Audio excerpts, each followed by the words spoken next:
The War of 1812 was the confrontation of the two armies of the great powers.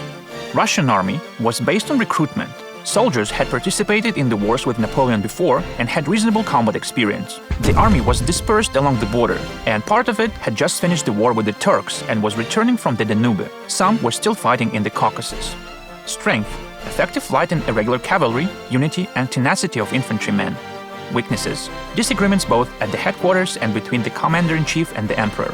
Napoleon's army was conscription-based, relying on veterans of previous campaigns.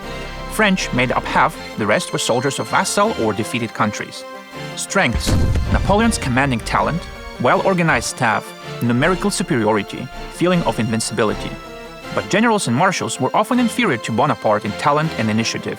A diverse army was difficult to manage. Napoleon mobilized huge forces but stretched them too thin by advancing deep into Russia.